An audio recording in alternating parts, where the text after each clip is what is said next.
Bon, moi, comme je l'ai dit tout à l'heure, je suis vraiment très content d'être ici et très content d'être ici.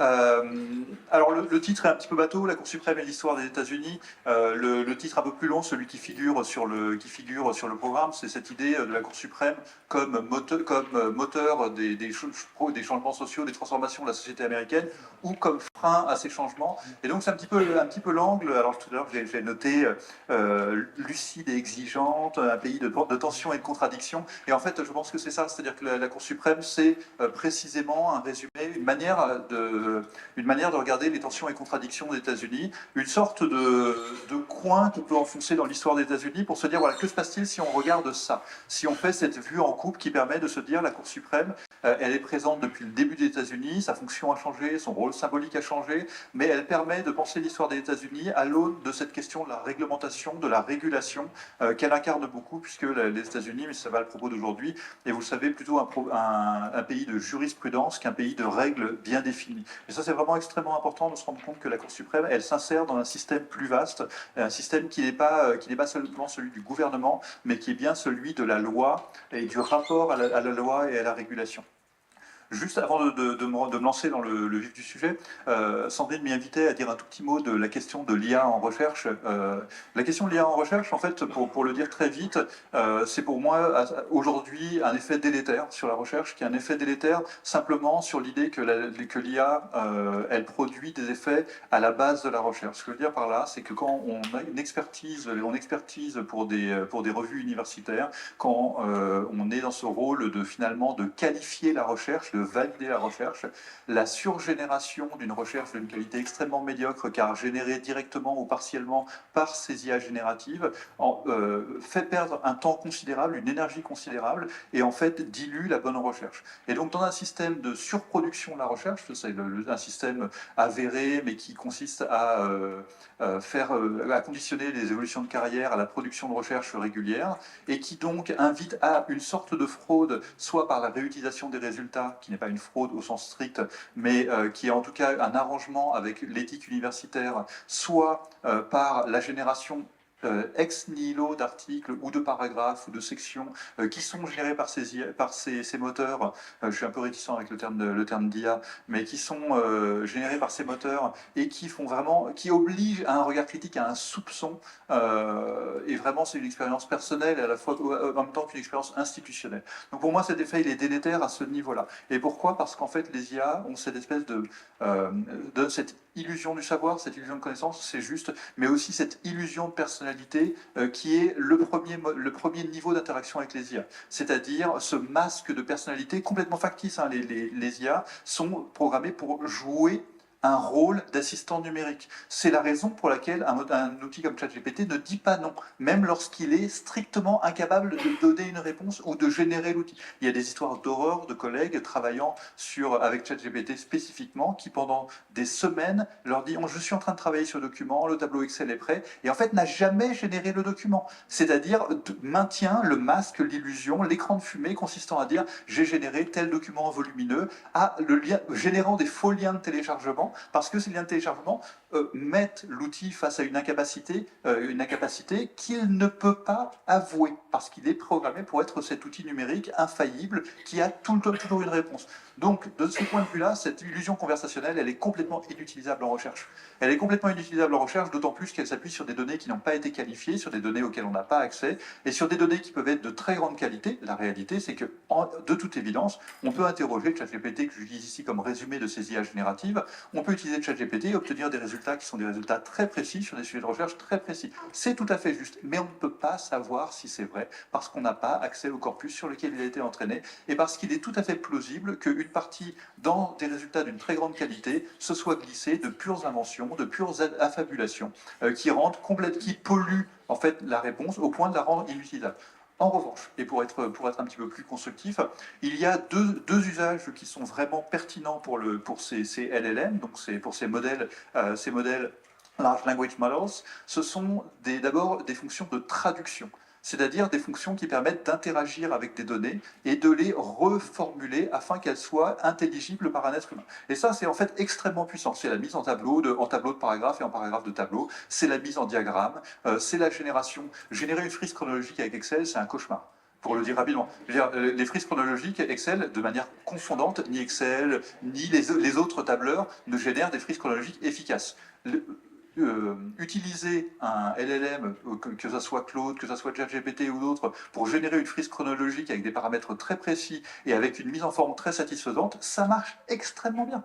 Et donc cet outil de traduction, qui en fait est déjà utilisé par les universitaires et autres, des outils comme DeepL, des outils d'aide à la traduction, des outils de correction orthotypo, sont des outils algorithmiques qui sont déjà intégrés dans les pratiques de recherche et de production de savoir de manière tout à fait lucide et sans produire d'effets de bord trop problématiques. Et donc, en fait, ces LLM sont extrêmement forts pour permettre de dialoguer avec, en gros, de convertir de la mauvaise donnée en bonne donnée, c'est-à-dire de la donnée, soit de la donnée orale en tableau, en données un peu plus précises, soit au contraire de traduire des tableaux en données orales, en données conversationnelles. Là, on a un outil qui est formidable et qui s'étend au résumé pour peu qu'on ait des résumés sur des outils, sur des textes qu'on connaît et sur lesquels on est capable d'exercer un regard critique, tout simplement parce que l'inférence, c'est-à-dire l'illusion conversationnelle, va encore s'insérer dans cette pratique du résumé et va encore introduire du brouillage. Je fais une digression personnelle. Moi, je me sers de ChatGPT dans un cas spécifique qui est que je dicte à mon téléphone des textes qui vont me servir pour des articles, pour des conférences, pour des nouvelles, bref, je dicte beaucoup et quand on dicte à son téléphone ou à n'importe quel outil de dictée, il y a énormément de scories. Des scories de ponctuation, des scories de grammaire, des scories de noms propres. Pour autant, les LLM sont extrêmement forts quand on leur dit finalement je travaille sur Jean Giraud, Mébius, je travaille sur Jean Giraud, donc dès que tu vois quelque chose qui ressemble à Giraud, c'est bien le nom propre Giraud qu'il faut rétablir. Et donc ça, c'est un outil de nettoyage qui est extrêmement puissant, c'est vraiment très bien, ça permet de travailler, de faire une dictée qui génère un texte propre. Et donc là, on parlait du gain de temps, c'est un gain de temps, relire un texte en dictée, c'est horrible. C'est horrible et c'est vraiment une valeur, il n'y a pas de valeur ajoutée. Sauf que, demandant à un LLM de me nettoyer un texte dans lequel j'avais dicté quelque chose de précis qui s'appuyait sur une connaissance précise, à un moment, il y avait une substitution de titre, c'est-à-dire une œuvre pour une autre, parce que je disais quelque chose qui s'appliquait plus généralement sur une œuvre, mais dont je parlais plus spécifiquement sur une œuvre moins connue, et donc le LLM s'était dit, oh, il s'est trompé. Plus exactement, le résultat le plus probable pour adresser ce type de commentaire, c'est l'œuvre connue, alors que je parlais de l'autre. Et sans ma relecture, même sur une opération a priori mécanique de ce type-là, le masque de moteur d'inférence aurait produit une erreur qui invalidait mon propos.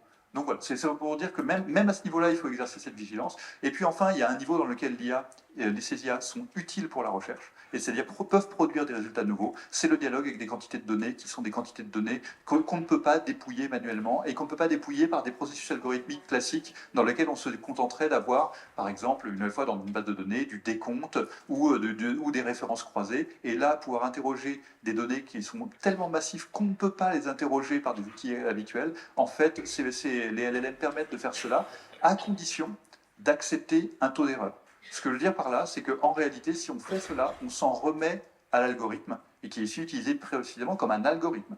On se remet à l'algorithme en se disant qu'on va pouvoir vérifier des échantillons, mais on ne vérifiera pas tout. Et donc on se dit, en fait, quand on a des corpus de données gigantesques, peut-être qu'un taux d'erreur de 3% ou de 4% n'invalide pas ce qu'on est en train de faire, parce qu'en réalité, ce qui nous intéresse, c'est d'avoir cette vue d'ensemble et de se dire que, bon, bah voilà, à la marge, il y aura des résultats aberrants, falsifiés, pourquoi pas, mais à 3-4%. Et se dire 3-4%, si on a justement une sorte de cadrage, de domaine de validité, ça fonctionne. Donc voilà, pour vous dire que pour moi, si on a une sorte de pyramide de l'usage en recherche, on a un effet de bas niveau qui est tout ce qui est génératif, conversationnel, qui est absolument délétère pour l'activité scientifique et qui produit par ailleurs de la très mauvaise science quand par hasard on veut l'utiliser. À un niveau intermédiaire, on est sur des outils de traduction, c'est-à-dire de traduction d'un type de langage, d'un type de données en un autre type de données. Et là, avec un regard critique, on a des outils qui permettent effectivement de gagner un temps considérable et qui permettent de se substituer de manière, avoir une réponse à tout pour des choses qui seraient dispersées dans différents outils. Par exemple, une nouvelle fois, des normes bibliographiques qui peuvent être facilement corrigées. Enfin, on peut gagner vraiment un temps considérable sur du labeur. Et enfin, le sommet de cette pyramide, qui est des données qui sont suffisamment massifs pour qu'il soit extrêmement difficile de les interroger par des moyens habituels, des données orales également, des corpus oraux, des corpus enregistrés qu'il s'agirait de transcrire. La transcription, elle est extrêmement améliorée par ces outils-là qui complètent les algorithmes de reconnaissance vocale par une inférence qui permet effectivement de retresser le discours et et là encore avec éventuellement de l'erreur, mais en tout cas de traiter des gros corpus oraux. Donc voilà un petit peu ce que je pouvais vous dire sur la partie IA et recherche. En deux.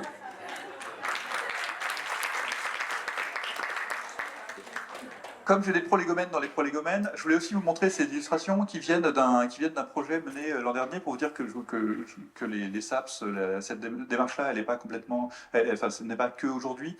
L'an dernier, je travaillais sur les élections américaines avec qui est un projet qui a été monté il y a 2 ans, avec le lycée Pape Clément. Et dans l'idée de faire venir,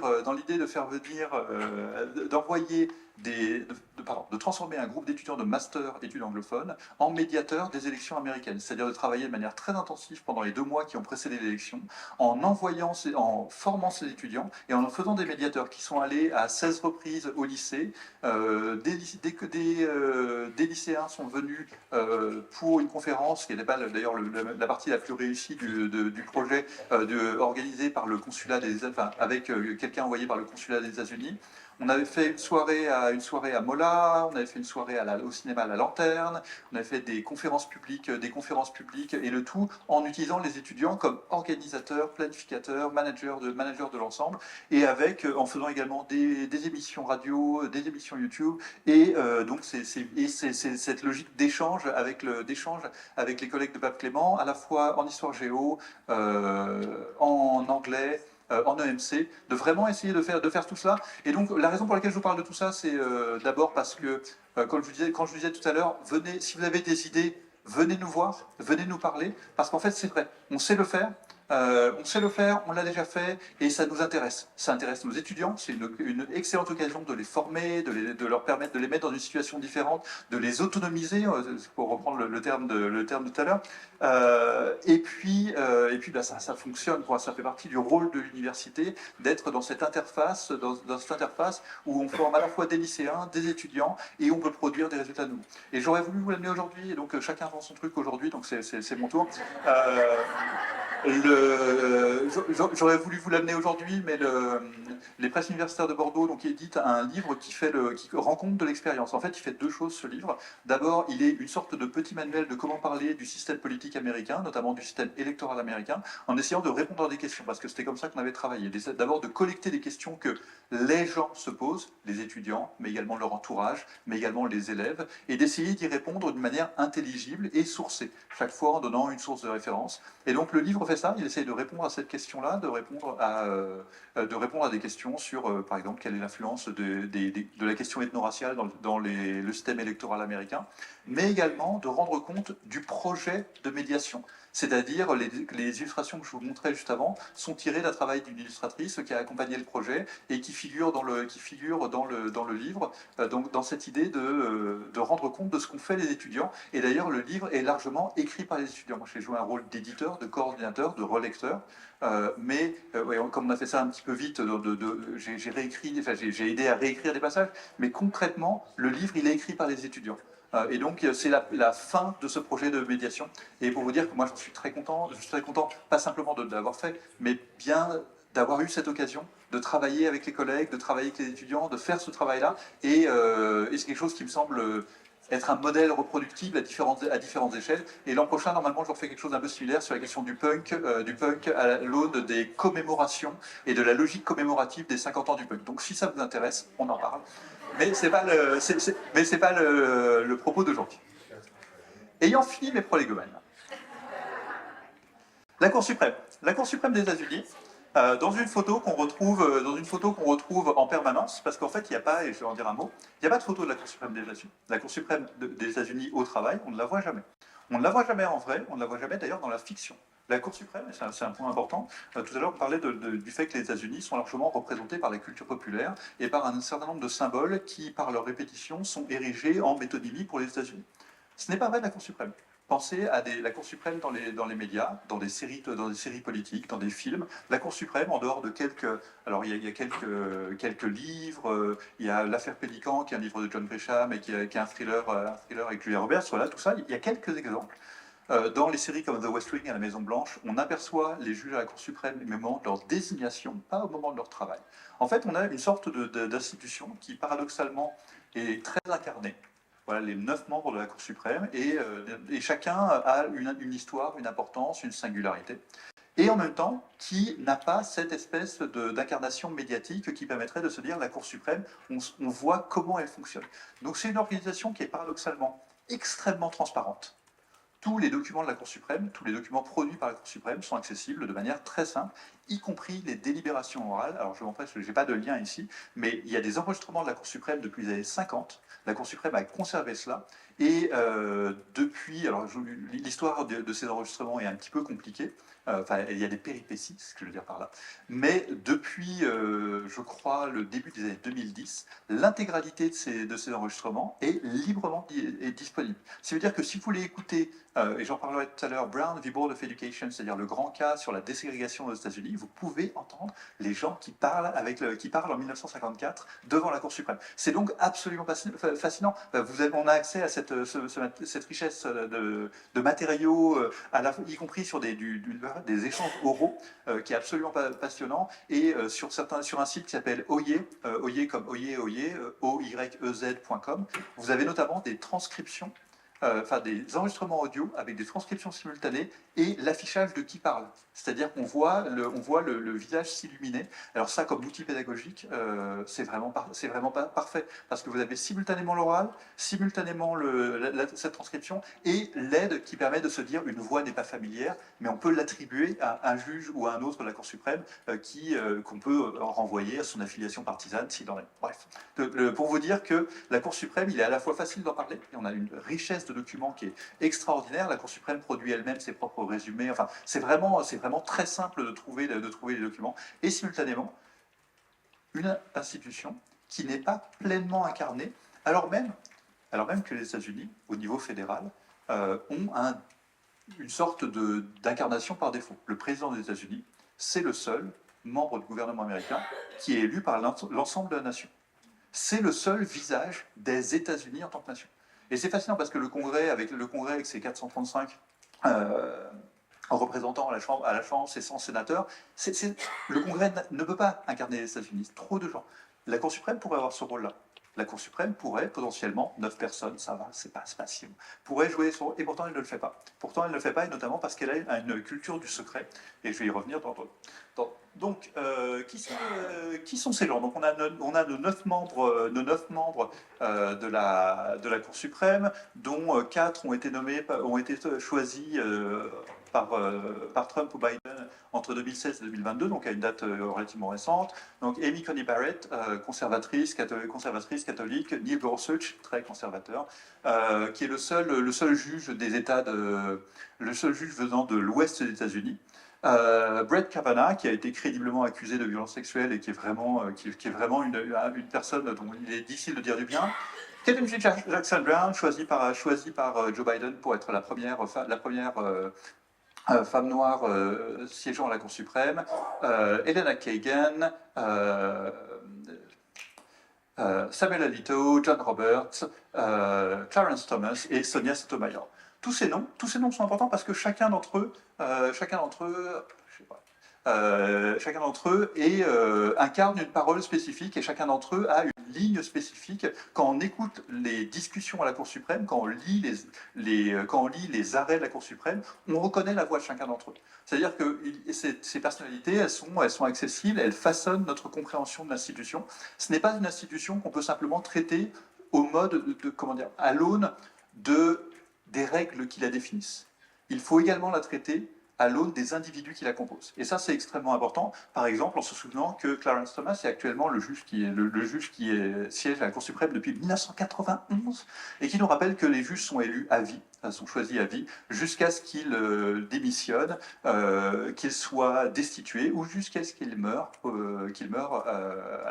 Je précise que j'ai recyclé un certain nombre de diapos que j'avais en anglais, que j'ai traduit un petit peu vite, donc si vous voyez des coquilles horribles comme se choisir là, ou des why qui traînent en gros, c'est la scorie, et que toutes les citations sont en anglais, mais j'y reviendrai rapidement. Donc ça, c'est la Cour suprême actuelle. La Cour suprême actuelle, qui est conservatrice de manière notoire. Il est intéressant de voir que la Cour suprême, en fait, elle est historiquement, là c'est la deuxième moitié du XXe siècle, elle est historiquement, donc en bleu, vous avez des démocrates progressistes, parce que les juges refuseraient d'être démocrates ou républicains. Ce n'est pas comme ça qu'ils s'auto-identifient, mais qu'on pourrait gloser par choisi par un président démocrate ou choisi par un président républicain. Et donc ce que vous voyez ici, c'est que finalement, depuis les années 50, la Cour suprême est très largement conservatrice. D'ailleurs, elle n'est que conservatrice, alors même que les démocrates remportent les suffrages populaires depuis, de manière très régulière, je ne dis pas constante, mais de manière très régulière depuis le début des années 60. Donc on a ce décalage constant entre la composition idéologique de la Cour et le parti au pouvoir, qui en même temps, et on parlait tout à l'heure de nuances, de distinctions, ce tableau-là ne nous dit pas tout, puisque de manière notoire, des juges choisis par des présidents républicains ont adopté des positions qui étaient en décalage ou qui sont en décalage avec la ligne idéologique du Parti républicain. C'est pour cela que la dimension individuelle est importante. Quand vous avez 9 juges et que l'un d'entre eux est la voix décisive, eh bien, l'opinion de cette personne spécifique sur une question spécifique peut emporter la décision et modifier le cadre réglementaire, aux États-Unis pour les années à venir. Donc on ne peut vraiment jamais faire l'économie de la vision personnelle. Alors donc dans la Constitution, la Cour suprême, c'est le seul organe de la branche judiciaire des États-Unis qui soit obligatoirement établi par la Constitution. Il y a tout un système de justice fédérale avec des cours d'appel et la Cour suprême qui joue le rôle de cour d'appel de dernier recours. Et en fait, la Constitution ne dit rien de tout cela, à part une définition de la Cour suprême en disant qu'il y a la Cour suprême et le reste, c'est le Congrès qui le définit. La Constitution ne dit pas non plus qu'il y a 9 juges à la Cour suprême. C'est une tradition qui a perduré tout au long du XXe siècle, qui s'instaure à la fin du XIXe, mais c'est une tradition. Rien n'empêche un président de nommer plus de juges à la Cour suprême. Et les démocrates ont largement parlé, lorsque Joe Biden était président, et ne l'ont pas fait, ont largement parlé de cette hypothèse d'ajouter des juges à la Cour suprême. De manière fameuse, Franklin Delano Roosevelt, lorsqu'il s'est rendu compte que la Cour suprême freinait de manière délibérée toutes les réformes du New Deal, avait promis au moment de sa campagne de réélection de remplir la Cour suprême de juges, d'imposer une limite d'âge qui ferait que chaque juge trop âgé, ils étaient tous, se verrait adjoindre un juge plus jeune jusqu'à la retraite du juge trop âgé. Il y a la proposition s'est révélée très impopulaire, mais la Cour suprême s'est découvert une conscience sociale, une conscience sociale littéralement dans les mois qui ont suivi, et l'expression anglaise c'est « a switch in time saves 9 ». Donc a switch in time saves 9, c'est-à-dire une inflexion, un basculement a sauvé les 9 juges de la Cour suprême. Et donc c'est quelque chose qui se rejoue tout au long du XXe siècle. Alors, la Cour suprême, historiquement, j'ai vraiment 2 diapos historiques très, très rapides. La Cour suprême, historiquement, c'est un organe très mineur du système de gouvernement américain. Donc, vous savez qu'il est organisé sur le principe de la séparation des pouvoirs, donc avec une branche législative, qui est le premier article de la Constitution des États-Unis, et dont les pouvoirs sont extrêmement encadrés par la Constitution. Une branche exécutive qui est essentiellement incarnée par le président. Et dont les pouvoirs sont définis de manière scandaleusement vague par la Constitution, ce qui explique l'hyper-présidentialisation du régime, mais ce n'est pas le propos d'aujourd'hui, une nouvelle fois. La Cour suprême, et donc la branche judiciaire, qui en fait est définie en quelques lignes. La branche judiciaire, elle a droit à un article croupion, donc qui dit simplement il y aura une Cour suprême. La Cour suprême, pour autant, dans les discussions qui ont mené à la Constitution, et dont on a des documents, puisque vous le savez peut-être, mais au moment de la conception de la Constitution, il y a eu tout un débat qui s'est joué par voie de presse. Et ce débat par voie de presse, qui s'est fait notamment par l'entremise de lettres adressées aux journaux, sous pseudonyme par les acteurs de la Constitution, à la fois ceux qui étaient en faveur d'une Constitution construisant un interfédéral fort et ceux qui étaient opposés, s'appellent les Federalist Papers. Et les Federalist Papers, qui sont réédités aujourd'hui, trouvables facilement, montrent bien qu'il y a une conscience de l'importance d'avoir une Cour suprême qui soit une Cour qui régule les deux autres branches. Donc ça, c'est quelque chose qui historiquement est présent dans les débats, mais qui n'est pas présent dans la Constitution. Dans la Constitution, la Cour suprême, ce n'est qu'une cour d'appel. C'est une cour d'appel de dernier recours. Cour d'appel du système fédéral, cour d'appel du système judiciaire des États. Et en réalité, en 1803, la Cour suprême, à l'occasion d'un cas qui implique une transition entre le gouvernement de John Adams et celui de Thomas Jefferson, très rapidement, la question c'est, la Cour suprême se trouve en arbitre entre les deux partis qui se succèdent. Parce que le Congrès a voté une loi qui donne ce pouvoir de confirmation des nominations à la Cour suprême. La Cour, à cette occasion, en 1803, fait deux choses. Elle dit, d'abord, on n'a pas du tout envie d'arbitrer entre les deux partis qui se succèdent au pouvoir, ça paraît être une très très mauvaise idée. Politiquement, il y a une sorte de prudence bien compréhensible. Mais surtout, la Cour dit, la loi qui nous a donné ce pouvoir-ci, ce pouvoir de validation, contredit la Constitution. Et parce qu'elle contredit la Constitution, le système qui régit l'ensemble des lois aux États-Unis, elle ne peut pas exister. Et donc la Cour fait deux choses. Elle se débarrasse d'un petit pouvoir, le pouvoir de confirmer la nomination de certains officiels. Et en contrepartie, elle se dote d'un pouvoir immense, le pouvoir d'être l'arbitre de la Constitution. De dire désormais ce que fera la Cour suprême, qui garde son rôle de cour d'appel, mais c'est très très marginal.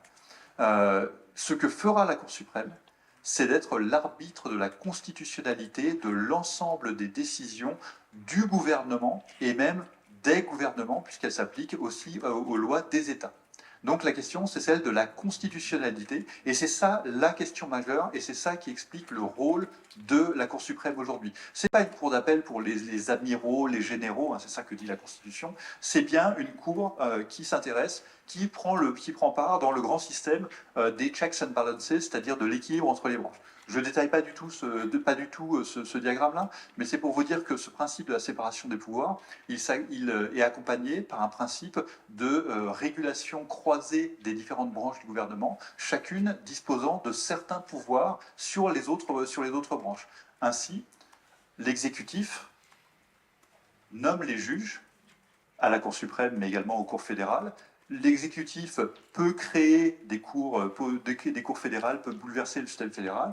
L'exécutif peut accorder son pardon, c'est un point que Donald Trump et Joe Biden, avec des paramètres différents, usent et abusent de ce pouvoir, qui fait que si quelqu'un est condamné dans le système fédéral, le président peut choisir de commuer la peine ou de gracier cette personne. Et donc Joe Biden l'a fait de manière fameuse pour son fils, Hunter Biden, juste avant de quitter le pouvoir. Et de manière tout aussi fameuse, Donald Trump interrogé il y a 2 jours dans une émission dans 60 Minutes en lui disant « Mais vous avez accordé votre grâce présidentielle à tel homme d'affaires véreux impliqué dans des crypto-monnaies ?» a dit « Mais moi, j'en ai jamais entendu parler. » Et donc on a aussi une question de qui exerce le pouvoir réel, autour de cette question de la grâce présidentielle. Toujours est-il que ce que fait la Cour suprême, comment est-ce qu'elle exerce son pouvoir? Eh bien, c'est en exerçant ce judicial review, cette validation juridique de l'ensemble des actes pris par les 2 autres branches du gouvernement. Et ce diagramme-là n'est pas entièrement complet, mais en tout cas, il nous permet de bien voir cette intrication. Et il permet aussi de voir que finalement, c'est la Cour suprême qui a le dernier mot. si on se pose la question de pourquoi est-ce que la Cour suprême est importante, tout simplement parce que c'est elle qui parle en dernier. C'est-à-dire qu'aucune décision des deux autres branches du gouvernement, si elle est désapprouvée par la Cour suprême, il n'y a pas de recours. C'est littéralement le dernier mot sur tout ce qui concerne l'organisation, le fonctionnement même du gouvernement américain. Et donc évidemment, c'est un pouvoir exorbitant. Et c'est un pouvoir exorbitant donc, qui renvoie à ces 9 personnes et à leur opinion. Donc comment est-ce que ça se passe ? Il y a un point qui est extrêmement important et qui, à mon sens, et en tout cas, quand j'en parle avec les étudiants, est quelque chose qui mérite d'être clarifié. La Cour suprême ne se saisit pas d'une affaire. La Cour suprême n'est pas en capacité de dire « nous allons nous intéresser à ceci ». La Cour suprême doit être saisie par des plaignants qui sont passés par des cours inférieures. Donc ça, c'est extrêmement important. C'est-à-dire que la Cour suprême ne peut pas dire aujourd'hui, nous allons vérifier la constitutionnalité des lois antidiscrimination du Colorado. Un vrai cas. Il faut pour cela que des gens qui s'opposent à ces lois antidiscrimination dans le Colorado trouvent quelqu'un qui puisse dire j'ai subi des... excusez-moi, le mot anglais me vient, I was harmed, j'ai été affecté par la loi antidiscrimination qui m'a affecté moi. Donc ça pose il faut trouver ces cas avant de pouvoir aller à la Cour suprême. On va juste simplement, on ne peut pas le décréter. Donc, ce qui veut dire que dans le système nord-américain, il est très courant pour les partis politiques de partir à la recherche du bon cas, voire de le fabriquer. De le fabriquer, c'est-à-dire de créer la situation dans laquelle quelqu'un se met en infraction délibérée avec la loi ou accepte de ne pas transiger afin que le cas remonte les échelons, soit des cours locales, soit des cours fédérales, pour arriver à la Cour suprême, afin que la Cour suprême émette un avis qui fera jurisprudence et qui rayonnera pour l'ensemble du territoire. Donc ça, c'est vraiment un point extrêmement important, c'est cette idée de... on parle parfois de case shopping, c'est-à-dire on se balade et on se dit « ah, ça c'est pas mal, ça irait bien ». Donc la Cour suprême ensuite reçoit une demande écrite, a writ of certiorari, pour choisir ou non d'entendre. La Cour suprême choisit les cas qu'elle entend également. C'est-à-dire qu'elle ne veut pas les inventer, mais elle est tout à fait libre de refuser d'entendre un cas spécifique. Et la Cour suprême, d'ailleurs, régulièrement, refuse des cas un peu brûlants, en se disant, laissons ça pour l'instant aux cours inférieures, il n'y a pas de question pressante de constitutionnalité, donc il n'est pas nécessaire que nous résolvions cela. Ensuite, on arrive à cette question, à la résolution. Donc la résolution, elle se fait d'abord par des arguments oraux. Les parties préparent un dossier écrit, rassemblent une documentation également de parties intéressées qui vont dire nous soutenons telle ou telle personne. Tout cela est disponible, tout ça est lisible, tout ça est vraiment, comme je vous le disais, passionnant. Et ensuite, il se passe les arguments oraux à la Cour suprême. Et ça, c'est vraiment absolument passionnant. Pour vous dire, moi, quand j'épluche mes patates, fréquemment, je mets des podcasts de la Cour suprême et j'écoute cela. Et donc, peut-être que ça parle de moi, mais je pense que ça ne parle pas que de moi. Et en fait, pourquoi ça ne parle pas que de moi ? Ça ne parle pas que de moi parce que la Cour suprême, en réalité, ces débats sont des vrais débats. Alors, ces débats sont des vrais débats qui sont évidemment marqués par des postures idéologiques, mais qui sont des débats dans lesquels les questions sont véritablement posées à des gens extrêmement compétents. Les avocats qui plaident à la Cour suprême sont vraiment des gens brillantissimes. Puisque quand on écoute les transcriptions orales, on a vraiment l'impression de gens qui non seulement connaissent des dossiers parfaitement, mais sont aussi capables de faire de l'humour, de changer de registre, d'aller solliciter tel ou tel juge, de répondre de telle ou telle manière à tel ou tel juge, bref, d'avoir une véritable interaction, et une interaction qui est souvent extrêmement substantielle. C'est-à-dire qu'il ne s'agit pas simplement de postures dans lesquelles chacun jouerait un rôle, un petit théâtre de cas qui seraient déjà préentendus. Au contraire, on entend des nuances. Et pourquoi est-ce que c'est passionnant ? Parce qu'en fait, les arguments de la Cour suprême valent toujours mieux que les résumés qu'on peut en lire. Ils valent toujours mieux que les résumés qu'on peut en lire parce que les positions individuelles sont plus nuancées, parce que les arguments sont plus convaincants, parce qu'en fait, on a de part et d'autre des gens qui argumentent avec des positions extrêmement étayées, et pas uniquement étayées en termes de droit, parce que la question à la Cour suprême, c'est la question des principes constitutionnels. Et donc ces principes-là, la liberté d'expression, ce que constitue le rôle des algorithmes. Est-ce que les algorithmes de YouTube sont des manifestations de la liberté d'expression de ces plateformes ? Est-ce que le fait d'autoriser le redécoupage électoral sur des bases partisanes, ce qui est autorisé par la Cour suprême actuellement, que fait-on si ce découpage partisan recoupe un découpage ethno-racial ? puisque c'est le cas, puisqu'il y a une très forte corrélation entre l'identité ethno-raciale et le comportement électoral. Comment est-ce qu'on démêle ces écheveaux-là? Et donc c'est vraiment passionnant, au sens, et notamment parce que des gens dont on se dit dont on peut ne pas être très proche idéologiquement, avancent parfois des arguments qui sont en réalité parfaitement convaincants et qui précisément m'oblige en tout cas, à reconsidérer des positions qui se reposent sur des partis pris, des préconceptions, des choses antérieures. Et donc moi, si j'ai quelque chose, si de cette présentation vous retenez quelque chose, peut-être c'est cette idée qu'il y a une grande richesse dans ces témoignages oraux, et enfin dans ces échanges oraux, et qui mérite d'être entendu, parce qu'on entend les plaisanteries, on entend également ce moment où l'humain se glisse dans la discussion, et on entend aussi la connivence de collègues de travail, ces juges qui travaillent en permanence ensemble, et qui parfois se lancent des points, parfois s'irritent mutuellement, parfois au contraire, jouent le jeu l'un de l'autre, y compris dans des alliances qu'on n'attendait pas, entre des gens marqués très progressistes et d'autres très conservateurs. Une fois que tout cela est terminé, ces arguments sont assez brefs, ils durent 1 heure, 2 heures, c'est ça l'ensemble. La cour délibère en secret. La Cour délibère en secret, réfléchit et produit une opinion écrite, un arrêté, qui est extrêmement détaillé, alors qui est, lui, assez juridique.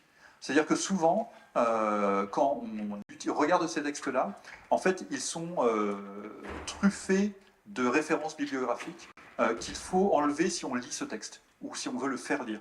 Mais qui, par contre, en général, dans leur paragraphe introductif, dans leur paragraphe de conclusion, et même dans des passages entiers, sont tout à fait lisibles. Simplement, c'est intimidant, mais lisible. Et donc la Cour essaye en général d'expliquer son raisonnement, publie cela quelques mois après, et parfois, lorsqu'il y a des accords, enfin souvent lorsqu'il y a des accords, on a une opinion majoritaire qui représente la décision de la Cour, et une opinion minoritaire qui peut parfois être la base de révision ultérieure. C'est-à-dire que cette opinion minoritaire, elle fait partie de la parole officielle de la Cour. Et donc la Cour peut revenir à cette opinion minoritaire ultérieurement pour se dire, par exemple, la situation a changé, tel juge qui était minoritaire à l'époque a dit cela lorsque nous avons entendu un cas similaire pour la première fois. Nous pouvons désormais y revenir, et certains des arguments juridiques ont déjà été implantés, ont déjà été amorcés à ce moment. Voilà, et de temps en temps, mais ça c'est plus rare, on va avoir des gens qui sont d'accord avec une partie du jugement et qui vont émettre une opinion en accord avec la décision, mais exprimant une opinion légèrement différente. C'est souvent moins intéressant. Ça c'est la procédure théorique. Ça se passe globalement comme ça. Un des développements récents qui vraiment mérite d'être souligné, c'est la pratique du shadow docket, qui ne se traduit pas très bien. Mais le shadow docket, on dit shadow en anglais pour ces moments dans lesquels on a des organes du gouvernement qui fonctionnent de manière un peu officieuse, comme le shadow government en Grande-Bretagne, vous voyez, qui est l'écho dans le parti qui n'est pas au pouvoir du gouvernement, mais qui réplique un petit peu cela. Le shadow docket, c'est ce que fait la Cour suprême quand elle donne des décisions, quand elle n'est pas en session. Et en fait, la Cour suprême actuelle semble utiliser massivement et pour des décisions importantes ce shadow docket. Qu'est-ce que ça veut dire? Ça veut dire que si, pour prendre un exemple très précis, la Louisiane, je suis un petit doute sur l'État, la Louisiane avait choisi pendant que Roe v. Wade, la décision qui protégeait l'avortement au niveau fédéral, la Louisiane avait choisi de promulguer une loi qui interdisait l'avortement avant la fin du premier trimestre, c'est-à-dire qui réduisait la fenêtre dans laquelle l'avortement était légal, contredisant la décision de Roe v. Wade, contredisant la jurisprudence qui existait à l'époque.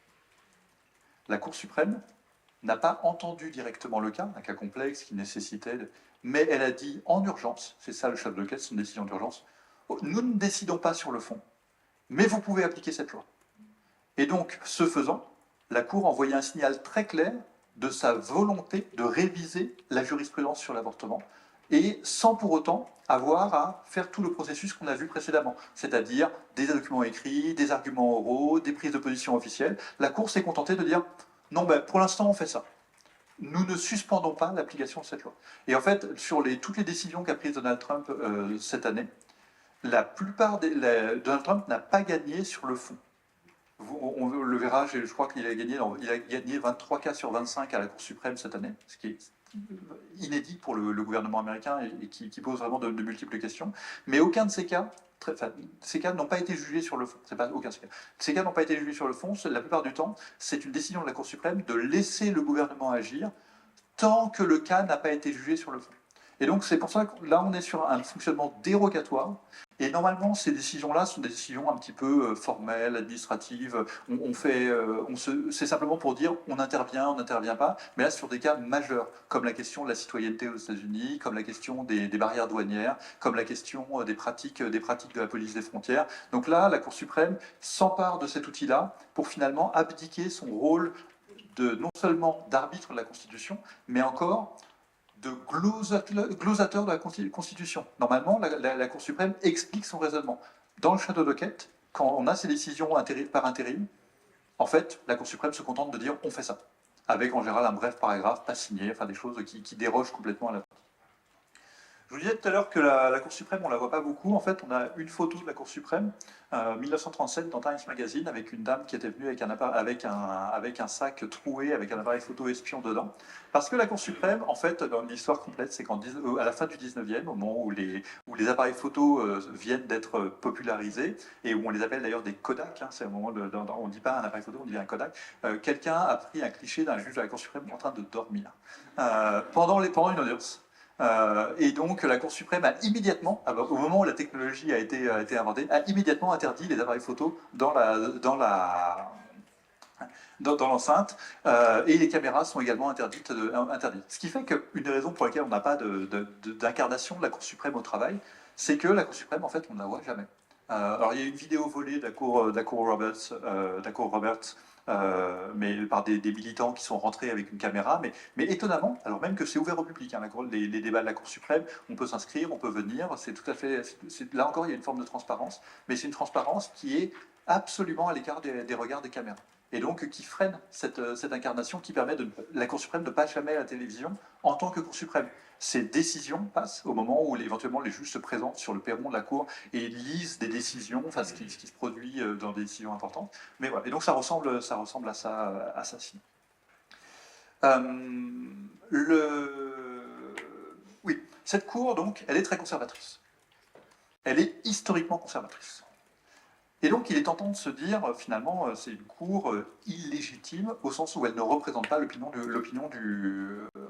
du pays. Elle ne représente pas le pays. Les juges ne sont pas élus. Ils sont désignés par un président qui lui-même est élu dans un scrutin indirect qui ne reflète pas la majorité populaire. Et donc, de toute évidence, et de surcroît, les juges sont élus de manière très inéquitable. J'ai une diapo qui le montre, mais pour dire quel président a pu nommer combien de juges.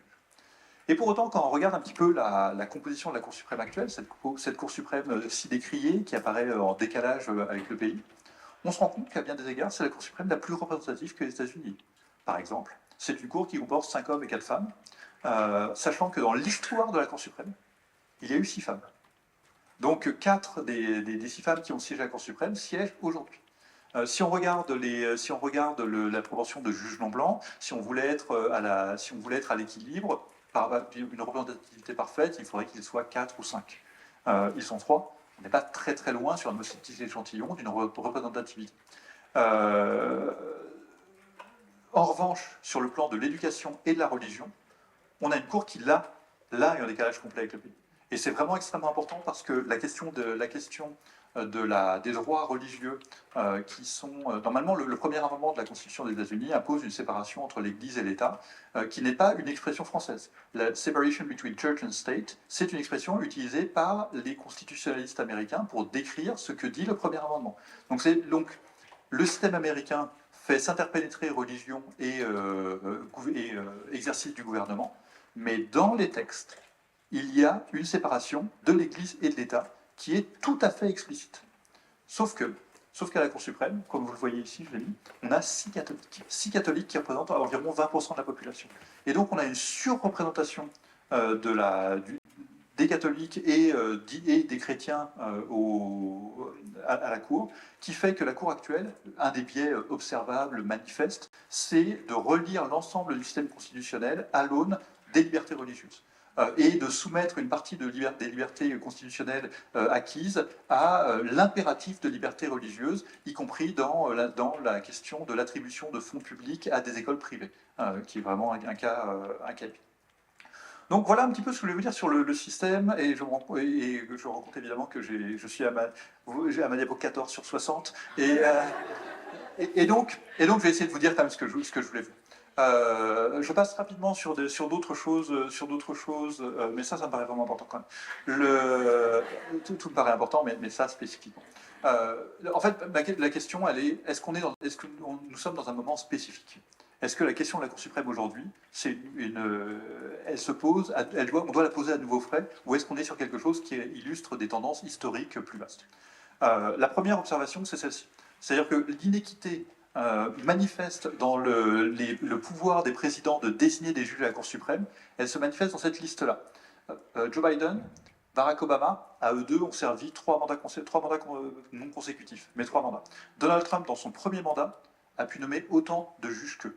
C'est-à-dire qu'on a depuis le début des années 2000, une surreprésentation des juges nommés notamment par Donald Trump, qui en fait explique pourquoi cette Cour, elle paraît spécifiquement illégitime aujourd'hui. C'est parce qu'on a cet effet d'amplification d'un candidat d'une victoire qui, par ailleurs, n'était pas une victoire au vote populaire. Donc, pour le redire, on est sur des effets de clapet comme cela qui se produisent et qui fait que Donald Trump, gagnant en 2016, mais ne gagnant pas le vote populaire, gagnant une courte majorité face à Hillary Clinton, se retrouve à nommer des juges relativement jeunes qui vont servir à la Cour suprême pendant 20 ou 30 ans, ou aussi longtemps qu'ils le souhaitent. À la fois parce que c'était prévu, et à la fois par un accident historique qui est la mort de Ruth Bader Ginsburg, juste avant la fin, qui était juge historiquement progressiste, féministe, qui est morte juste avant la fin du mandat de Trump. Et il y a beaucoup d'autres choses. Un autre point important, je mets juste cette diapo très vite.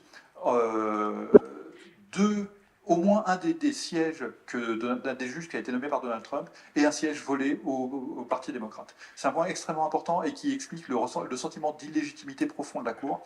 Le juge Antonin Scalia, très conservateur, meurt avant la fin du mandat de Barack Obama, du deuxième mandat. Et le Sénat républicain, qui devait confirmer le choix du président, a refusé d'entendre cette candidature pendant toute la durée la fin de la durée du mandat de Barack Obama, arguant qu'on était en année électorale.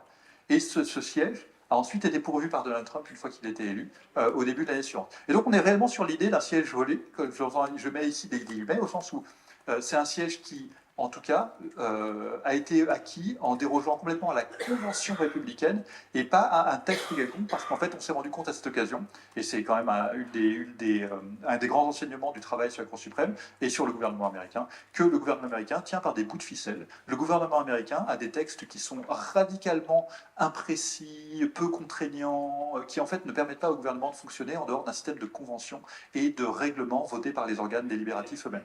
Et donc, typiquement, le Sénat ici a fait, mais rien ne nous oblige à entendre ce candidat, puisque c'est une année électorale, enfin vraiment un prétexte qui, 4 ans plus tard, lorsque Ruth Bader Ginsburg est morte à 2 mois de la fin du mandat de Donald Trump, n'a pas empêché les mêmes personnes de dire non mais cette fois c'est pas pareil, vous voyez bien, là on peut faire vite, là tant pis pour la volonté populaire. Et donc un rapport convention règlement qui s'exprime et qui fait que le Parti républicain, en l'occurrence, a tordu ce règlement de manière délibérée. Ceci se traduit de manière très simple, qui est est-ce que les juges, un sentiment d'avoir des juges de plus en plus partisans, de plus en plus nettement affiliés à un parti. Historiquement, Antonin Scalia, extrêmement conservateur, avait été confirmé à l'unanimité par le Sénat des États-Unis, choisi par un président républicain, mais confirmé par littéralement la totalité des Clarence Thomas n'avait pas été confirmé par une majorité. Ça a un rapport avec le fait que Clarence Thomas est un harceleur sexuel et par ailleurs a prouvé que c'était un monstre corrompu qui est vraiment indéfendable, mais j'y reviens dans 2 secondes. Donc déjà, il est au moment de sa nomination, vous voyez, c'est le juge qui siège à la Cour suprême depuis 1991, et il a été confirmé d'une courte tête d'une courte tête en utilisant l'argument racial, puisque c'était le deuxième juge noir à la Cour suprême qui remplaçait le premier juge noir à la Cour suprême, qui avait un profil un peu plus intéressant. Mais ce que vous voyez ici, cette courbe-là, c'est la décroissance de l'unanimité. C'est-à-dire que plus la barre est pleine, plus on est proche de l'unanimité de la confirmation par le Sénat. Et en fait, depuis Barack Obama, en gros, un petit peu avant, parce que Alito est très clivant, mais on voit qu'on est au fil du rasoir, c'est-à-dire des gens qui ne sont plus confirmés que par un seul parti, avec une ou deux exceptions, des centristes ou des gens qui veulent donner des gages de compatibilité de travail avec l'autre parti. Et donc, qu'est-ce que ça nous dit? Ça nous dit que des juges qui étaient vus comme légitimes parce que nommés ou confirmés par l'intégralité du corps politique, indépendamment de savoir qui avait choisi, mais de dire, nous estimons que la compétence de cette personne doit être reconnue, elle est reconnue par des républicains et démocrates.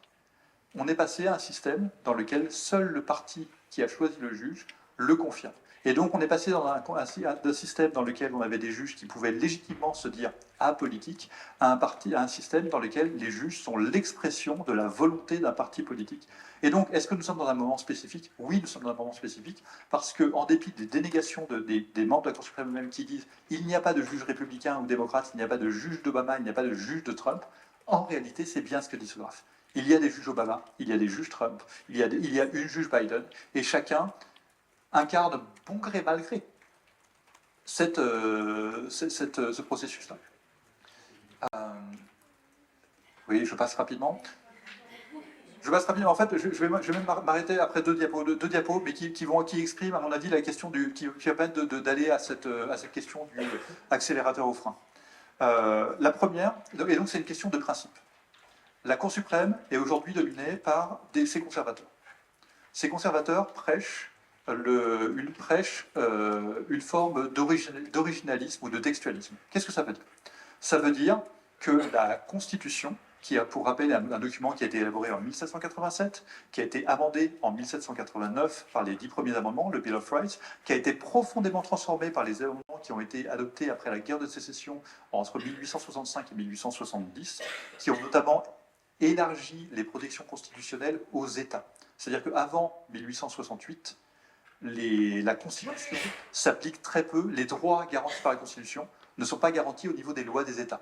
Après 1868, ils le sont. Enfin, c'est la version courte, mais c'est donc une transformation qui fait que ces amendements de 1868-1870 sont souvent décrits comme une refondation de la Constitution, du régime constitutionnel aux États-Unis. Anyway, l'argument, c'est de dire, l'argument de la majorité conservatrice est de dire il faut lire la Constitution telle qu'elle a été écrite et en s'appuyant sur l'histoire et les traditions du pays. Ce qui veut dire, cette lecture-là, c'est nécessairement une lecture conservatrice. Puisque vous en doutez bien, il n'y a pas grand-chose sur la régulation de YouTube ou d'ailleurs sur l'avortement dans la Constitution des États-Unis. Et donc tout le processus qui avait consisté au fil du XXe siècle, dans la deuxième moitié du XXe siècle, à assouplir ou en tout cas à adapter la Constitution, en disant il faut l'adapter au monde contemporain, pas dans son texte, qui est immuable, sauf par un processus d'amendement qui est très compliqué, mais en tout cas il faut la lire à l'aune de la situation contemporaine. Ce processus, il y a un retranchement qui consiste à dire il faut lire l'ensemble comme si tout avait été écrit, comme si les règles du XVIIIe siècle étaient celles qui devaient s'exercer aujourd'hui. Évidemment, le résultat, vous l'imaginez. Parce que ce que dit la Constitution commence, et je vais m'arrêter là-dessus, par « we the people ». Donc, we the people of the United States in order to form a more perfect union. So, we the people, évidemment, au moment où ces mots sont écrits, eh bien, ce ne sont pas des Noirs, ce ne sont pas des esclaves, ce ne sont pas des femmes. C'est-à-dire que ce ne sont pas we the people, ce nous, il inclut une infime portion de la population états-unienne de l'époque. Et donc, si une lecture qui renvoie au XVIIIe oblige à rabattre tous ces droits civiques qui ont été acquis au fil du temps, et à cela s'ajoute, et c'est promis mon dernier mot, à cela s'ajoute un soupçon fondé que ces principes d'originalisme, textualisme, ne sont pas appliqués de manière systématique y compris par les membres conservateurs ceux qui prétendent les ériger en principe. Et donc, quand on a des principes qui permettent d'obtenir le résultat qu'on souhaite obtenir, eh bien, ce ne sont pas des principes, ce sont bien des cache-sexes idéologiques qui permettent en permanence d'obtenir le résultat souhaité au motif d'une doctrine qui ne s'applique que lorsqu'elle est utile. Et voilà la raison pour laquelle la Cour suprême aujourd'hui se retrouve dans cet état d'illégitimité manifeste, un état d'illégitimité que l'on peut expliquer aussi par le rapport compliqué avec Donald Trump, avec l'exercice du pouvoir de Donald Trump, mais je vais m'arrêter là. Merci de votre attention.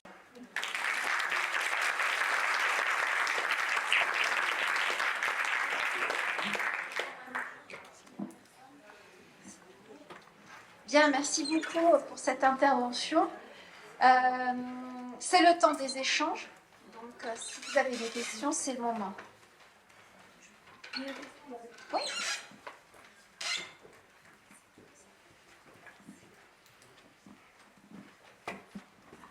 Bonjour. En fait, j'ai deux questions à vous poser. D'abord, la première, bon, c'est d'ordre technique, hein, c'est pas. Pour le vote parmi ces 9 juges, comment se prennent les décisions? C'est à l'unanimité ou bien est-ce qu'il faut qu'il y ait une majorité? Ça, c'est la première question. Et la deuxième question, vous avez parlé de destitution d'un juge. Sur quels critères peut-on destituer un juge et qui le fait? Alors c'est le même critère que pour tous les hauts fonctionnaires, c'est-à-dire high crime and misdemeanors, c'est-à-dire des crimes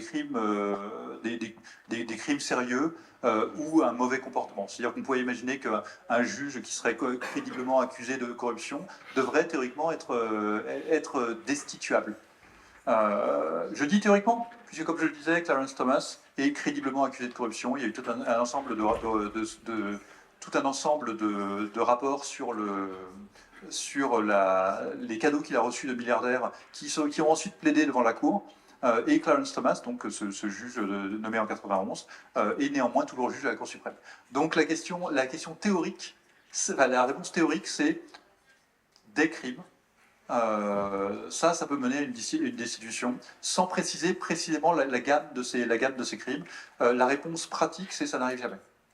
Ça n'arrive absolument jamais. Et pour répondre à votre question, comment est-ce que la décision se fait? La décision semble se faire, alors une fois on n'a pas de documentation, ça n'est pas observé, mais les gens les aides qui témoignaient ultérieurement disent qu'en fait ça se fait beaucoup en chambre, c'est-à-dire que les juges se rassemblent, discutent, sont dans le même bâtiment, en fait travaillent au long cours, discutent, échangent, proposent des premières versions, des brouillons, et essayent de voir si un consensus peut être construit. Et l'exemple quand même vraiment important, c'est l'exemple de Brown v. Board of Education, en 1954, le grand cas qui met fin à la ségrégation scolaire, dans lequel le Chief Justice, Earl Warren, avait travaillé tous les autres juges pour écrire un texte qui puisse être signé par tous, estimant que s'il n'y avait pas une unanimité sur cette question, la Cour ne serait pas entendue. Et donc, voilà, donc la réponse, c'est on ne vote pas au sens où il y aurait un vote formel, chacun lèverait la main. On négocie, et quand les camps sont créés, quand les opinions sont irréconciliables, alors là, on compte. Et d'ailleurs, les opinions, les arrêts publiés rendent compte de ce rapport de force, 7-2, 6-3, 5-4, etc. Merci. Une autre question? Merci, je vais essayer de ne pas être très longue. La question, moi, c'est une question qui m'est venue en voyant la dernière citation de Scalia sur l'immuabilité de la Constitution et le fait que elle est comme ça depuis sa création, elle ne peut pas changer. Et ça m'a fait réfléchir sur le fait que les États-Unis, c'est quand même un pays où le président prête serment sur un autre texte fondateur immuable depuis des milliers d'années, qui est la Bible. Et la question que je me pose, c'est quelle est la place de la laïcité au sein de la Cour suprême américaine, avec la présence de 6 catholiques, de 2 protestants, d'une juive. La religion a autant de présence et de pouvoir. Est-ce que ces questions que la Cour suprême doit traiter, ils envisagent à certains moments la laïcité pour prendre la population américaine dans sa globalité? En fait, tout le travail que fait la Cour suprême, c'est un travail d'interprétation et de lecture de texte, et d'un texte qui est très laconique. La Constitution des États-Unis, c'est un texte et ses amendements sont très laconiques. Par exemple, donc la séparation de l'Église et de l'État, c'est cette idée qu'il n'y aura pas de religion officielle. C'est ça. Je glose, ce n'est pas exactement ce que dit le premier amendement. Et en fait, il n'y a pas de religion officielle, mais s'il y a un principe d'égalité entre les citoyens, d'égalité à l'accès, alors à quel titre, et un principe de liberté religieuse et de liberté d'expression, alors à quel titre une école pourrait-elle être privée de financement public si par ailleurs elle offre un accès égal à toutes les personnes qui souhaitent s'inscrire, dès lors qu'elle ne discrimine pas à l'inscription. Et donc, en fait, ce travail d'interprétation et de réconciliation, il permet de mettre en avant la liberté religieuse au détriment d'autres libertés, simplement en ayant ce travail interprétatif, parce que ça n'est pas explicite dans les textes. Donc, la Cour suprême actuelle ne nie pas qu'il y ait une séparation de l'Église et de l'État exprimée dans le premier amendement de la Constitution. Elle ne le nie pas, mais ce qu'elle fait, c'est qu'elle le contourne, et surtout qu'elle utilise le principe de la liberté religieuse comme une sorte de bélier qui permet d'enfoncer des portes et qui permet de nier des libertés, y compris des libertés qui ont été affirmées dans d'autres cas précédents. Parce que, en gros, la Cour suprême affirme cette séparation de l'Église et de l'État à partir des années 60, et notamment dans un cas qui est très controversé à l'époque, Engel v. Vitale, qui est un cas dans lequel la Cour suprême doit arbitrer sur la prière à l'école, et dit même une prière œcuménique n'est pas acceptable à l'école. On ne peut pas faire cela, on ne peut pas obliger. Or, la Cour suprême actuelle en rabat vraiment graduellement, notamment dans un cas dans lequel un coach de football américain organisait des prières sur le terrain avec les élèves et n'obligeait pas tout le monde, mais de fait c'était le coach, donc c'était un petit peu compliqué d'imaginer que sa fonction puisse être séparée de sa foi. Et donc c'est sur ces cas limites, par incrément, que la Cour suprême érode d'autres libertés au profit de la liberté religieuse. Oui, je me souviens que dans les années 30, quand Roosevelt a été élu, il y a eu un énorme bras de fer entre la Cour suprême et Roosevelt à propos du New Deal. Et que Roosevelt, si ma mémoire est bonne, a fait basculer la majorité de la Cour suprême en faveur des démocrates. Bon, ce qui tend à montrer que bon, les juges étaient déjà politiques. Et je voudrais savoir si vous pensez que la situation des années 30 au profit des démocrates et la situation actuelle au profit des républicains et de Trump, ce sont des choses, on peut conduire une analogie, enfin inversée ou pas. Alors en fait, la situation, la Cour suprême des années 30, elle est horriblement conservatrice. C'est vraiment une opinion qui est une Cour suprême qui est en décalage complet avec le New Deal et qui, même en décalage avec le progressisme du début du XXe siècle. Et ce que fait Roosevelt, en réalité, c'est donc de convaincre les juges de changer pour sauver leur peau, en utilisant la menace d'étendre la Cour. Et par ailleurs, quelques années plus tard, tous ces juges qui sont très âgés vont prendre leur retraite, ce qui fait qu'au moment où Brown v. Board of Education est décidé, tous les juges ont été nommés soit par Roosevelt, soit par Wilson. Par Truman, pardon. Donc on est dans une situation où en fait, là, il y a quelque chose d'un peu plus organique. C'est-à-dire qu'on a à la fois effectivement un bras de fer entre le gouvernement et la Cour suprême, mais qui ensuite va se résoudre naturellement. Or, là, actuellement, on est plutôt face à une Cour suprême qui refuse de s'opposer à l'administration Trump, et une partie des analystes suggèrent que la crainte, c'est la crainte de faire voler en éclats le système si Donald Trump refusait d'appliquer une décision de la Cour suprême. C'est-à-dire que la Cour suprême ne s'oppose pas frontalement pour ne pas se retrouver dans une position dans laquelle on a un éclatement du gouvernement. Parce que Andrew Jackson au 19e a dit de manière fameuse à propos d'une autre décision, eh bien le juge a pris sa décision, il n'a plus qu'à l'appliquer. Et si le pouvoir exécutif refuse d'appliquer les décisions de la Cour suprême, alors tout ce qui reste d'ordre constitutionnel aux États-Unis actuellement vole en éclats. Et donc, une des interprétations, c'est de se dire, la Cour suprême ne prend pas des décisions officielles et passe par le shadow docket, ce que je disais, ces décisions intérimaires, pour ne pas s'engager, pour ne pas dire on prend une vraie décision, mais on se contente d'éteindre un peu, de couvrir un peu l'incendie. Et on ne va pas à une position systématique, mais hier avait eu lieu, j'ai pas lu les comptes rendus, les auditions sur la question du droit du pouvoir du président d'imposer des droits de douane. Les auditions étaient hier, et ça c'est un des grands tests. C'est-à-dire de savoir si par exemple, sur la question de la citoyenneté. La question de la citoyenneté, elle est arrivée à la Cour suprême. Et en fait, elle a été jugée sur un aspect technique, qui est, est-ce que les plaignants ont le droit est-ce que les cours d'appel des fédérales peuvent prendre des décisions qui s'appliquent à l'ensemble du pays. Et la Cour suprême a dit, ah non, il faut que chaque plaignant individuellement, qui conteste sa déchéance de nationalité, dépose une plainte, ou bien qu'il se fédère en class action, pour pouvoir contester la décision du gouvernement fédéral. Donc la Cour suprême n'a pas dit Donald Trump a tort sur les questions de la citoyenneté. Elle a dit ah, il faut qu'on revoie un peu le système, et en fait repousser la décision. Donc, pour moi, le pari des similitudes, il y en a, une identité, pas vraiment. Merci.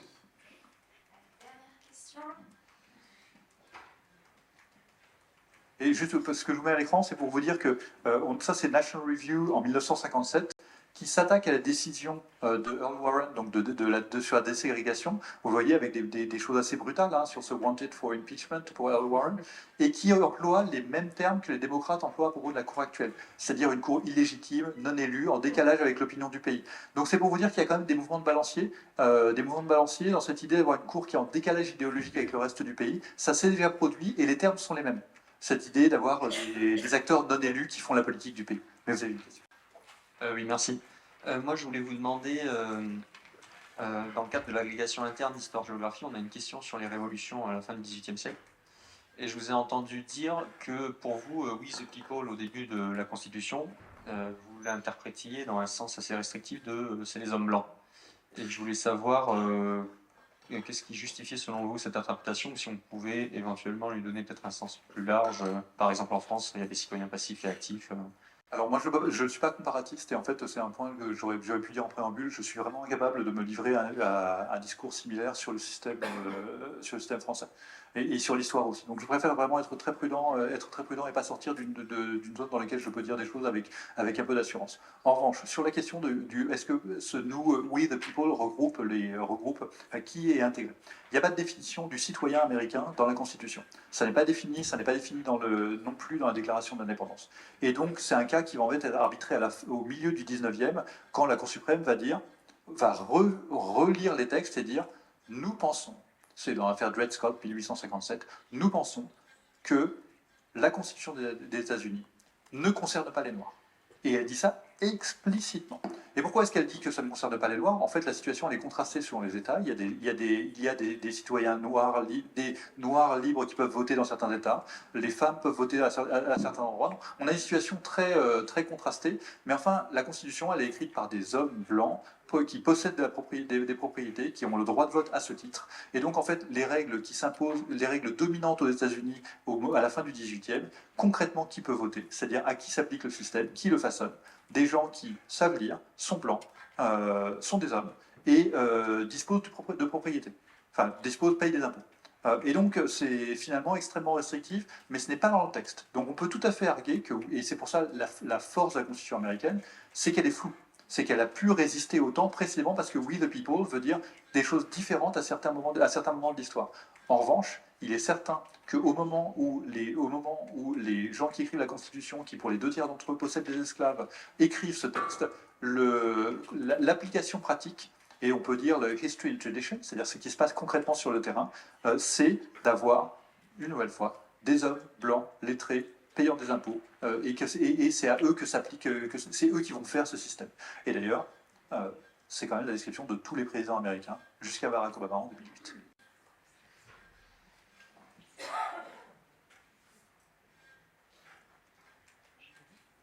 Alors si c'était la dernière question, je vais donc rendre le micro. Une dernière, mais vraiment très rapide, parce qu'il y a une autre Et intervention. moi je promets de répondre rapidement. C'est juste pour être sûr sur l'organisation de la Cour suprême avec les différents États. De ce que je comprends, chacun des États a une constitution propre, en plus, et une cour suprême également dans chacun des États membres. Donc, comment la Cour suprême interagit avec ces cours, ou est-ce qu'elle n'interagit pas du tout? Alors, en fait, les systèmes dans les États varient considérablement. C'est toujours vrai pour les États-Unis. Tout ce qui se passe dans les États varie. Donc, par exemple, au Texas, il y a 2 cours suprêmes selon le type d'affaires. Mais pour répondre à votre question, la Cour suprême des États-Unis, que j'ai appelée la Cour suprême pendant toute cette présentation par raccourci, mais c'est bien la Cour suprême des États-Unis, c'est la Cour suprême suprême. C'est-à-dire qu'elle a également un pouvoir d'appel sur les décisions des cours suprêmes d'État. D'accord, merci. Merci de nouveau.